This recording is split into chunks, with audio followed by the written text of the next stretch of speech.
Good morning. How's it going, everybody? How has your past couple weeks been? It's been a while, right? Since the last time we did a live recording of the Cliched Crow. That's my fault, really. Had a couple things that didn't line up the way I wanted to, but I still get the episode out when it releases to the rest of the world. It's just that whenever we do these live recordings, we have fun. Especially we start the stream off, having some chit chat, some banter before we actually go into the recording of the actual episode, and afterwards.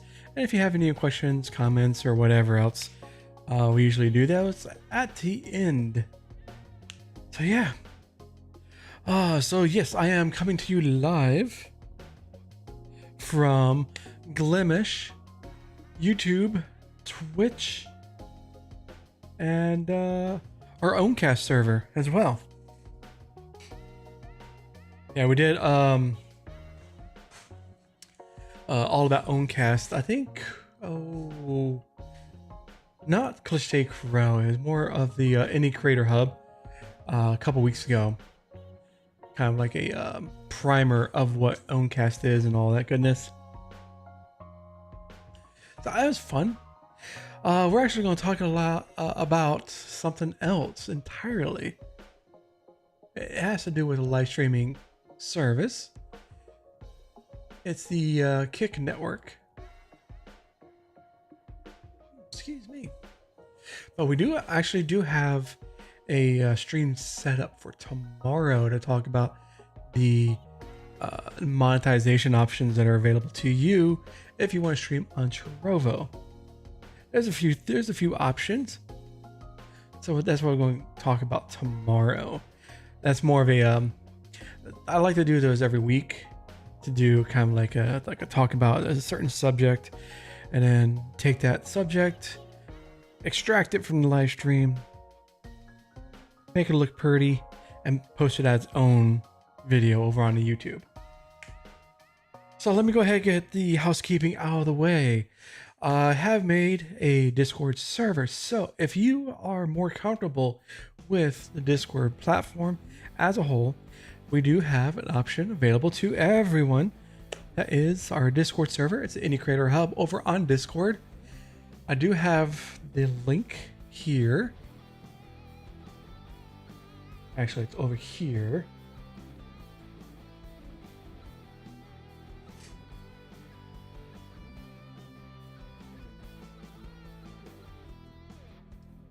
Copy that link and then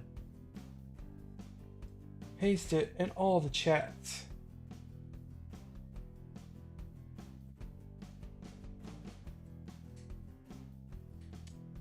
Helps if I learn how to spell. Actually, I do have a chat command over on Glimish, and over on Twitch, don't have one, but there you go. So that is our Discord server that you guys can join, and I would love to see you over there. Let's get that communication and the community started. And yeah, I have been working on articles, posts, blog posts on the IndieCreatorHub.com website that I also cross-post to our forums as well. So if you don't have it bookmark all these places. You might miss a lot of cool stuff. That's also why I post up the Cliched Crow. Cliched Crow actually has its own website, clichedcrow.com.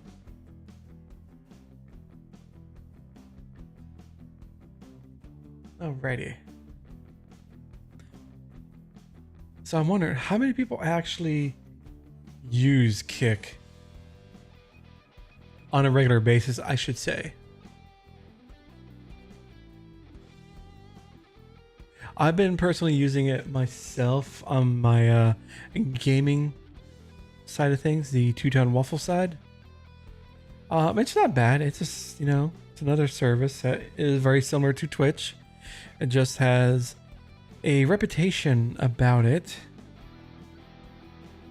that a lot of people might not agree with. But we'll talk about that during the episode.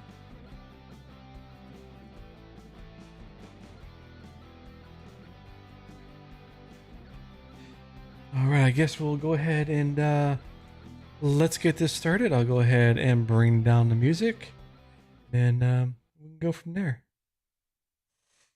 Let me get some water.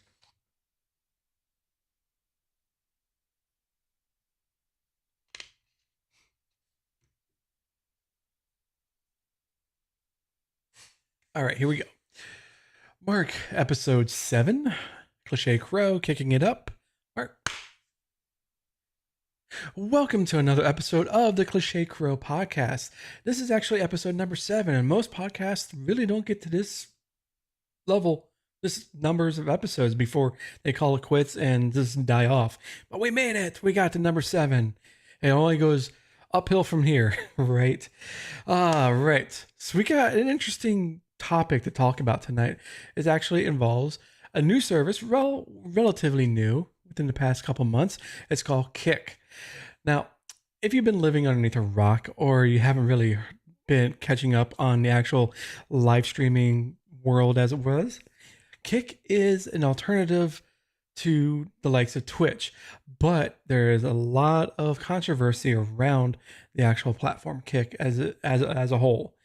One of the things is that if you actually go to Kick, it looks very similar to Twitch, because what is actually going on is that the company Kick, Kick whatever international whatever they are, has decided to purchase Amazon IVS, which is the infrastructure that is essentially Twitch.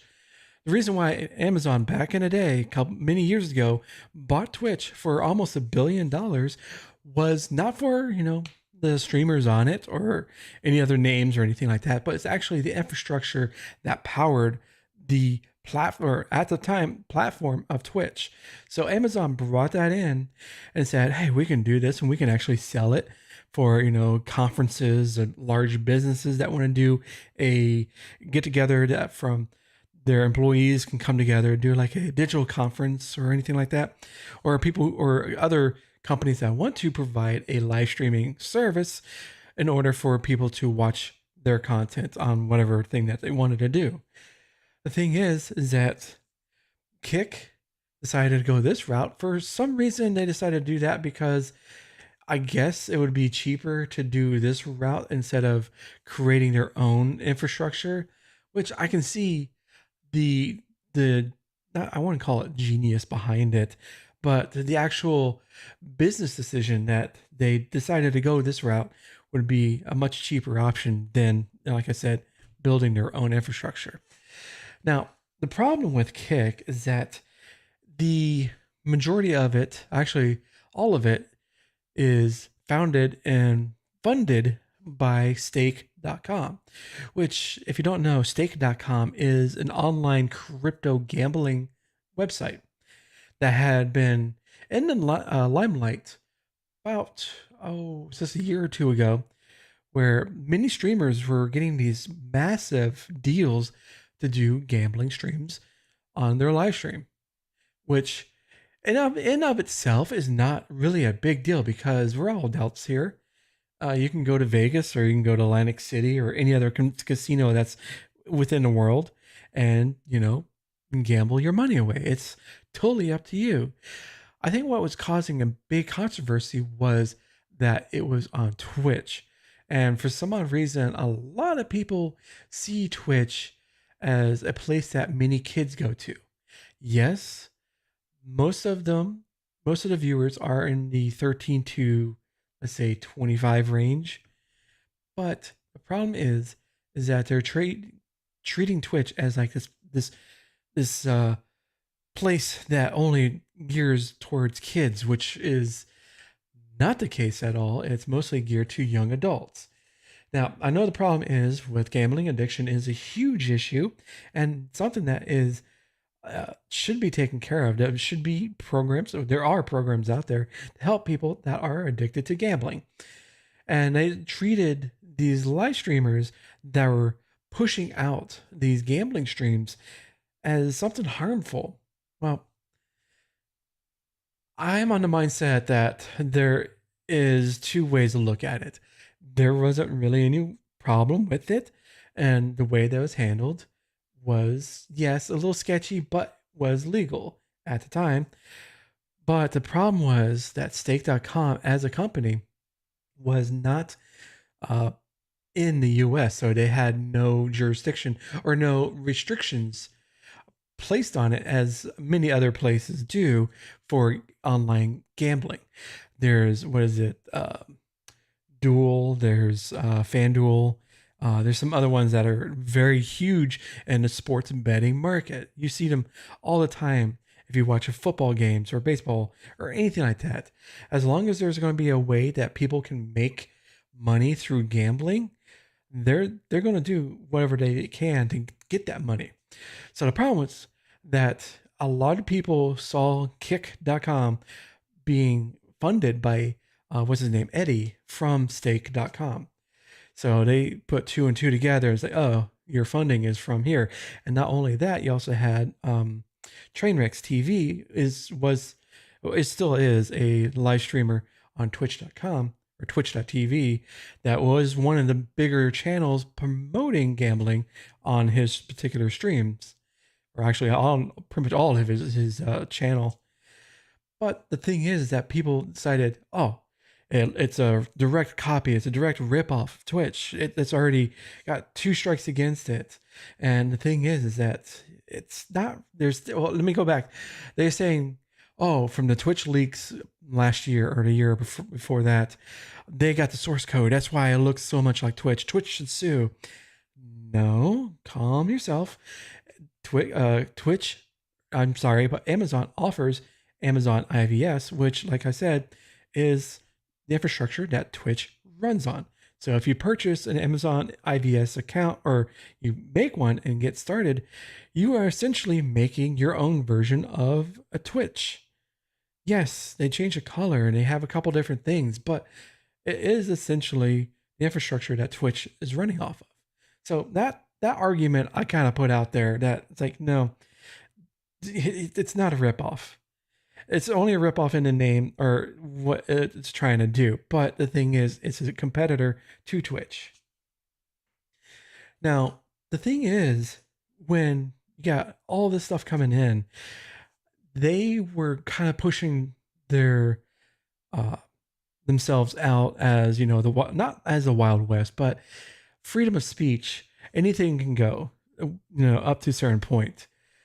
Say what you want. You don't have to worry about, the Twitch's archaic rules and restrictions and stuff like that. Do what you want. You're adults. And unfortunately, that has caused even more controversy than what was previously talked about, where you had people coming in, viewers spewing hate speech in everyone's chat, homophobic slurs, transphobic, any kind of phobic, any kind of bigotry, kind of whatever you can think of, they're posting it in chat. And the viewers are one thing, but then you also had people coming into as streamers. The very real case was one of them. It was Aiden Ross.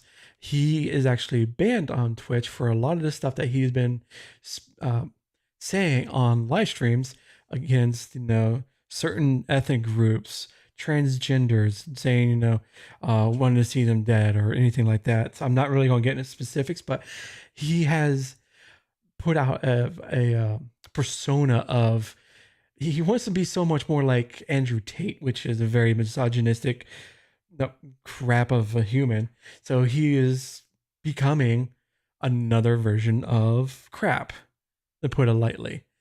And it's one of those things where he's drawing all these wannabe edgy kids, because at the age, the teenagers, you want to be edgy. You're saying all the stuff that, when you get older, you'll probably look back and say, man, I was a complete dummy.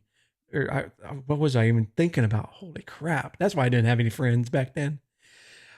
The reason is because he's given free reign or carte blanche on Kick to say all this stuff, because I don't want to say one thing or another, because Trainwreck says that he wants Aiden to be reined in or banned, but he's saying that the other people, because he's a co-owner, the other people that own it, from Stake that own Kick, they don't want to do that.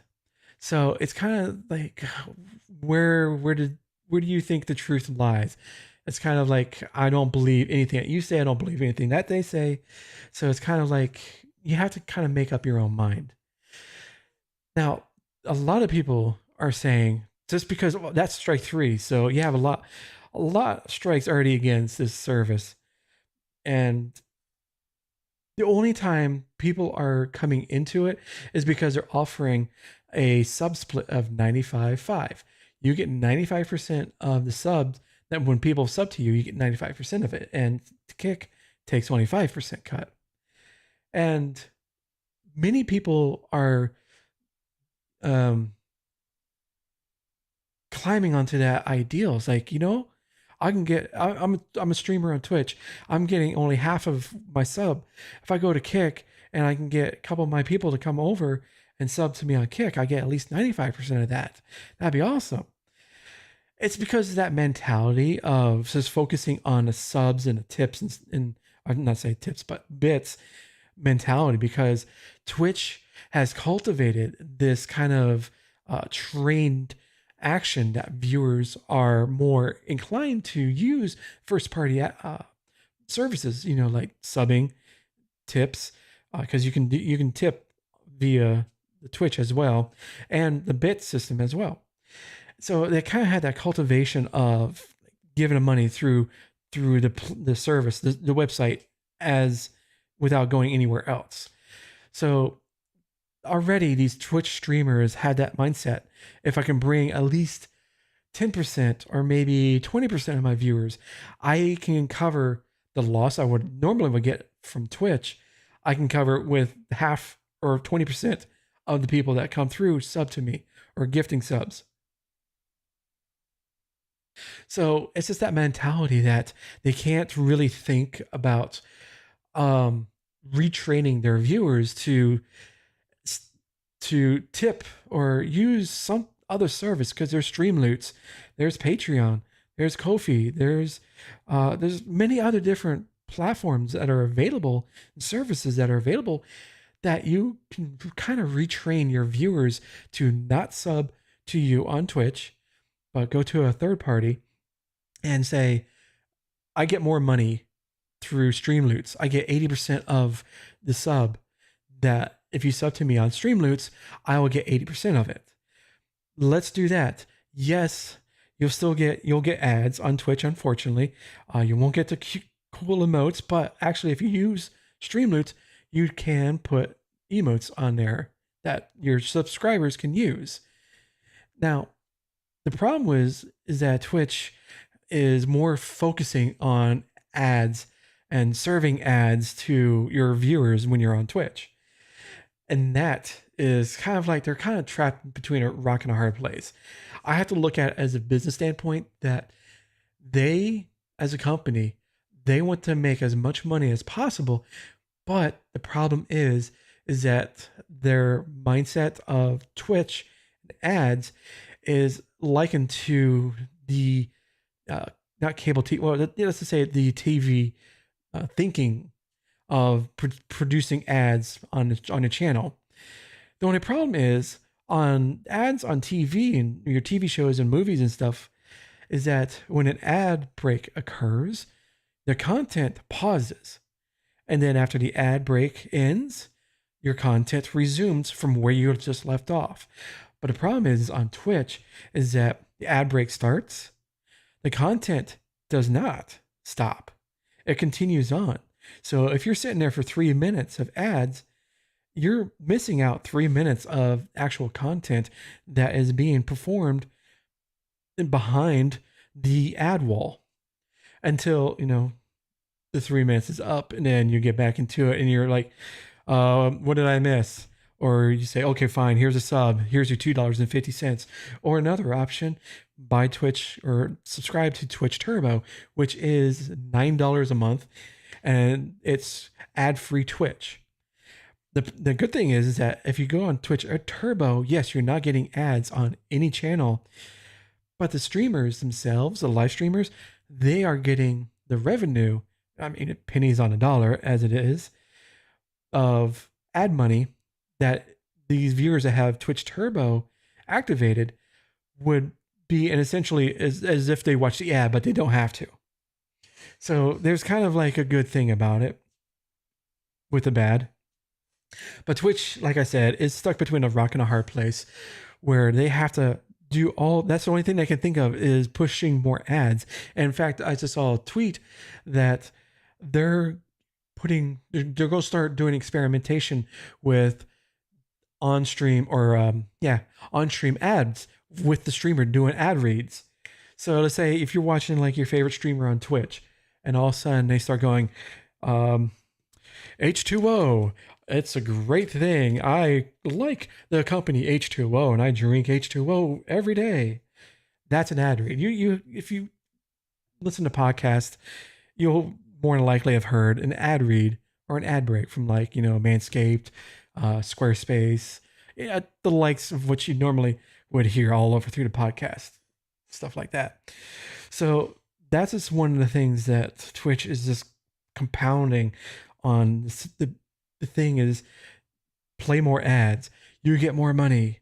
Screw the video, screw the viewers. Who cares about them? As long as they sit there and watch 3 minutes of ads per hour, you're going to be having a great payday. So what's happening is that viewers are getting fed up. Hey, we did it with network TV.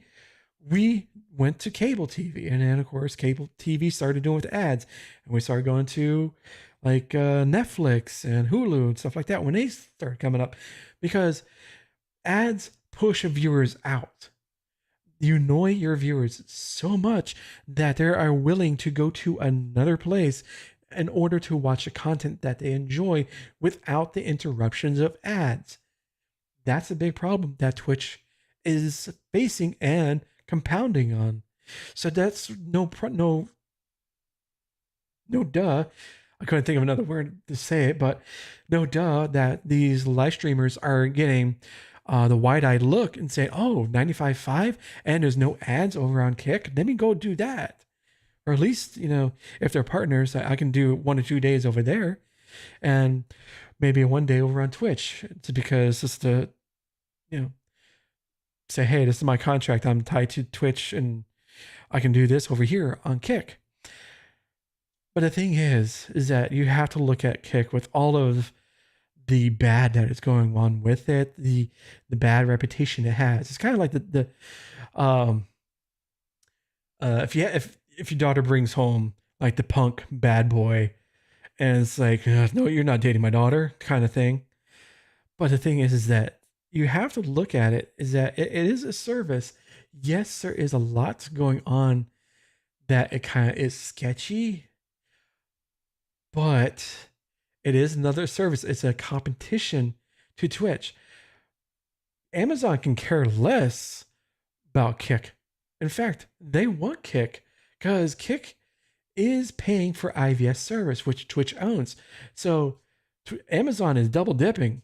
They're getting the money that's coming through from a little bit from whatever Twitch is producing, and they're getting all this millions of dollars, because I know it's going to be in the millions of dollars that Kick is providing to Amazon by purchasing IVS service. So it's kind of like Amazon can care less what happens to Twitch, really. They can shut it down tomorrow and have no problem doing it. They also send out letters like, hey, the service is shutting down the next 30 days.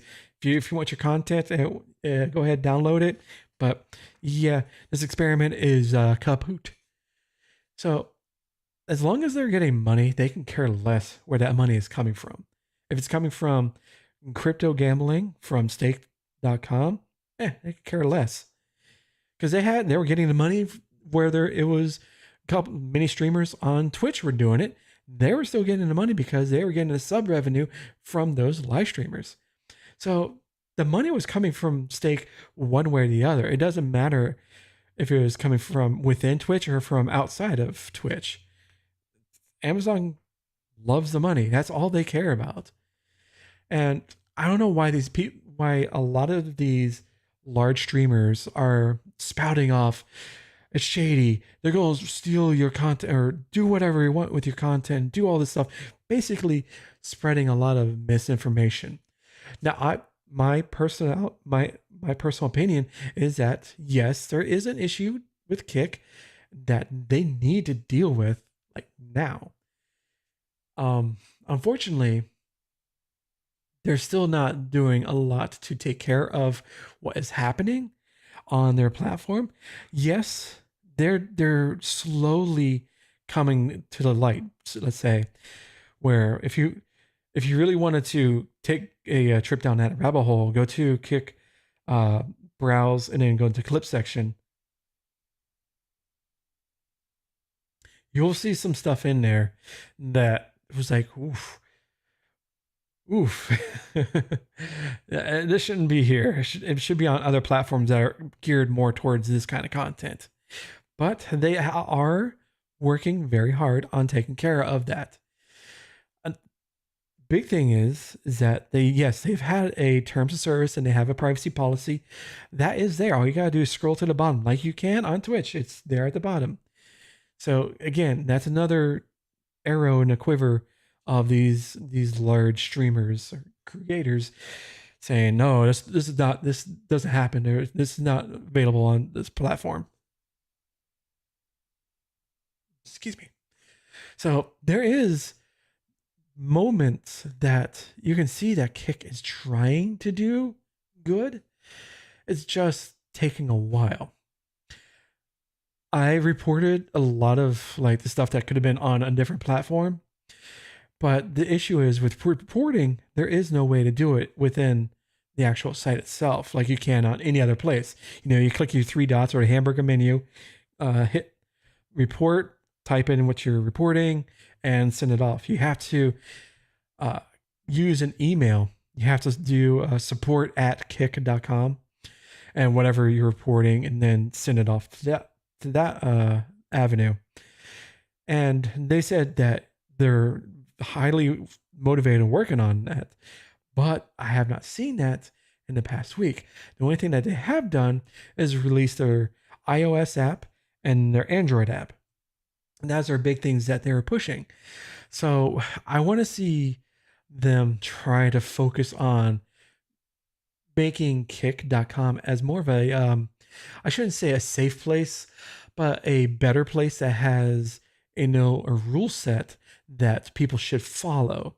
Because as it is right now, it is just a breeding ground for hatred, misogyny, bigotry, and anything right now from not a majority of streamers, but from a very small minority of streamers that are tainting the reputation of Kick. When you think about Kick in like the media spaces, all you see is Adin Ross spewing kill they them and being a complete utter tool as a human being. And that's all you really think of when you see these blog posts or articles about the service. So yes, of course, a lot of people are going to stay away. And I'll repeat it again, is that if you're more focused on the money aspect and you're streaming on Twitch, get started on retraining your viewers. Stop them from subbing to you on Twitch. Get them to sub to you via Streamloots or Ko-fi or any other place that offers a higher cut of the money that is being sent to you. Think of it to say, I get more support from you if you use Streamloots. I'll get 80% more of your support that you're sending me than if you send it through Twitch. Because Twitch, it takes 50% right off the top. That's even before taxes and fees and stuff like that. So your cut is not really 50%. It's like 46-ish or so.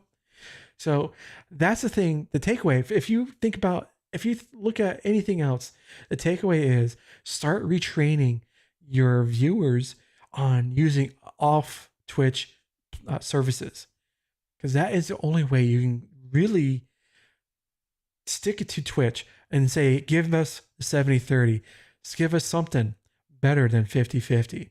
Because that's the only way that you'll be able to tell Twitch because it'll be financially incentive for them to do this if a lot of people go off-site route.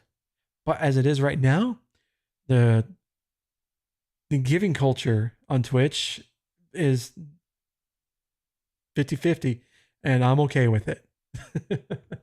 So if you have anything if you want to say about Kick or anything like that, if you're watching this after the fact on our YouTube, on Indie Creator Hub's YouTube channel, go ahead, leave a comment down below on this live recording. But you can also find me, or not find me, but find the podcast Cliched Crow on any kind of podcaster. It's Apple Podcasts, Spotify, Pocket Casts, anywhere that you can find podcasts. You'll see this episode and within a week after the live recording. Or listen to some of our older podcast episodes and be much appreciated. If you also hit the subscribe button, be much appreciated. And we'd love to hear from you, any kind of comments or anything like that. So from myself, Josh here at Cliched Crow, I want to say thank you for listening and have a good night. And we'll catch you on the next episode. Now, of course, that's the end of the recording. So usually what I usually do is this is kind of like a Q&A time. So if anyone has any questions or want to talk about a little bit further or Kick or anything that you can come up with, go ahead, post them up in the chats wherever you may be, and we'll take it from there. But yeah, it's interesting to see what the different aspects that people have about this particular service, and they're so gung-ho and just like, don't do it.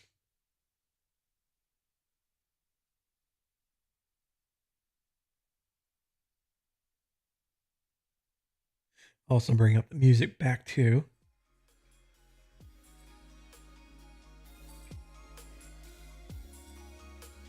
Yeah, so I'm glad we got to 7 episodes. It's one of those milestones that any kind of podcast, as long as if they can get to 7 episodes, they're pretty much on track to continue. Because a lot of podcasts don't make it to 7 episodes. It's people who kind of like produce it, I should say, see that, oh, I'm not getting any listens or anything like that after like 3 or 4, and they just give up. Yes, I don't have any listens, but you know what? I keep going because I love doing these kind of podcasts, these kind of episodes, and eventually, yes, the listens and stuff will begin to roll in, and the work will pay for itself. But it's just one of those things. It's a passion project. And it's something I like to do, so I like doing it.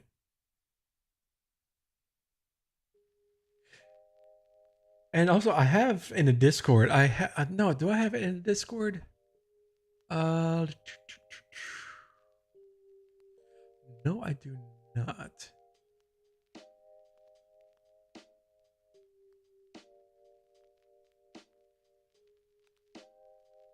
Actually, yes, I do. In the Cliched Crow section, the inform there, I have a tag for like guest submissions or show ideas.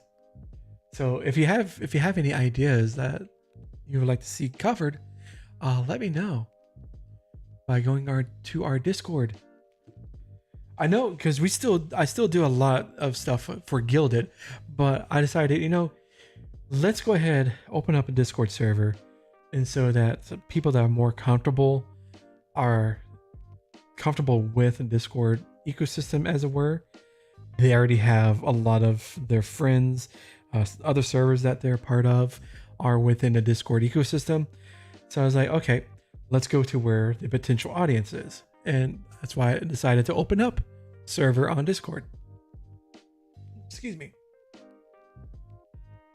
I still have the Gilded server, so if you want to continue to use the Gilded server, that's perfectly fine as well. I do both. I was thinking to keep more of the open source kind of flow going is to start up a Matrix server. But I decided I already got the Uncast. I got the forum, the Discourse forums, the Ghost blog area. So I was like, let me just cut back on the spending a little bit because it can get very expensive if you start going opening up or adding more to your servers. And this Discord is free. Yes, I know it's not open source. It kind of goes against everything that I do with alternative platforms, but I have to go where the people are, and where most of the people are is on Discord.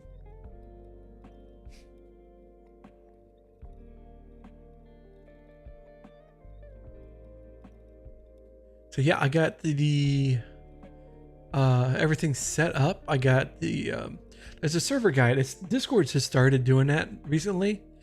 Is it helps the onboarding process of new potential members into your server to kind of direct their interest. So if you let's say if like on our server we got like let's say streaming for on Glimish. We have like let's say we have a section for Glimish stuff, and we have a section for Owncast stuff. If people want to come into the server and say, "Oh, I'm interested in Owncast," and they'll click a button, it's kind of like doing reaction roles, but it's a better implementation of this. So they'll click on the Owncast button, and they'll get to roll for the Owncast section, and they'll automatically get that opened up to them without having to do anything else. So it's a nice thing that they have done for community Discord servers. It's not something you can do on regular, you run in a mill for your friends and family type of servers, only on the community side. So there's a lot of things, and the forums is great too. So I set up that and a place for the Cliched Crow section. I got the help squad. If you have any questions or need some help on the Discord, that's where you put it. I got ideas and feedback for general area.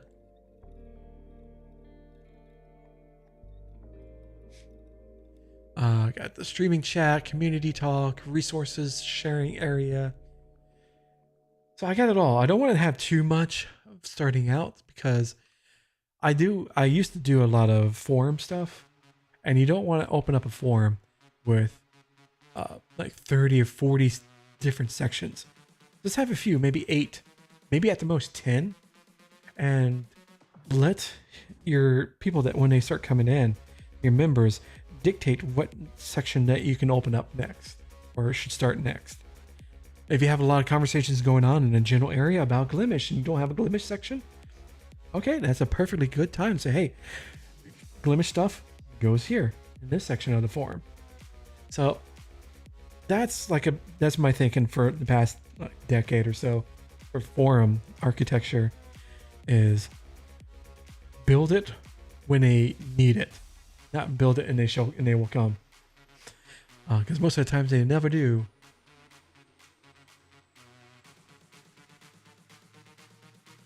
Another thing I want to say with Kick, I actually forgot in the episode, but if you streamed on Kick, or are you still streaming on Kick, what was your experience with it? Because the experience can range widely. There is many different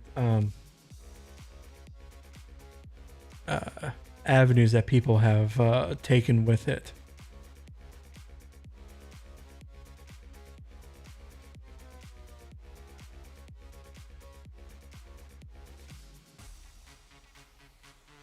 Yeah, because actually they have cleaned up a little bit, but there's still some out there where you're like, it's still a risky click. If you want to showcase Kick, it's still a risky click sometimes, but has been cleaned up a lot from what I can see.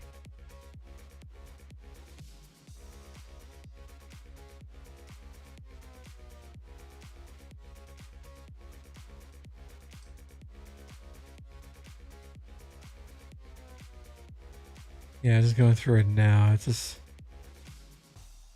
like, and they're actually been working on the follow for follow stuff that has been rampant on the site. So they're actually banning people for doing the follow for follow thing. Because that's another thing I forgot to mention. I always do this. I always forget to mention one or two things that I could have popped into the episode or talked about on the recording. The reason why that this is from hearsay from Trainwrecks, what they've been talking about is the reason why they don't have a partner program is because they don't want to have these people that come in and game the system with view bots and abusing the system, because they don't want all of a sudden to have 1,000 partners that don't deserve it, that have ruined the experience for people that have been actually working and trying to get to that particular level, and they get disillusioned and then they'll go someplace else. They'll go back to Twitch or whatever, go to YouTube. It's just, it's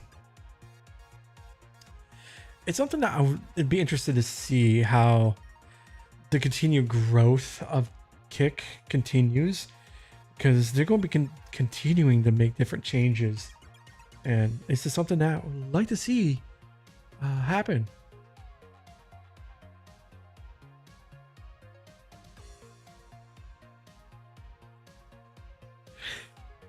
Yeah, I know. Also with my Glimish, I thought I had changed the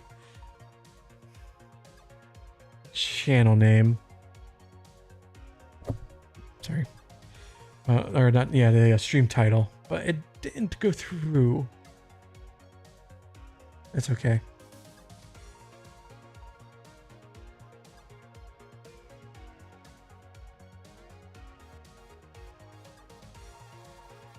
Yeah, I'm looking forward to, this is totally off the rails. Well, not really off the rails, but more of just along the lines of streaming services. SharePlay is, from all intents and purposes, have said that they'll be going into beta this summer. I've watched the streams that the takeovers that they've had for the past year of like one or two streams, or streamers, as to say, streaming for like 2 to 3 hours each, and it seems to be. Now, this is coming from the viewer side of things because I have no way to know.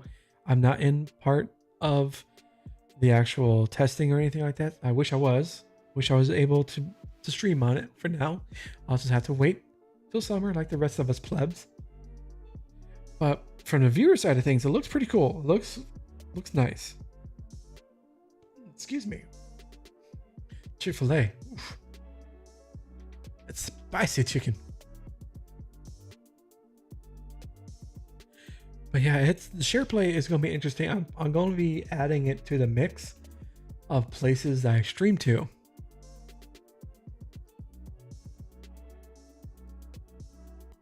And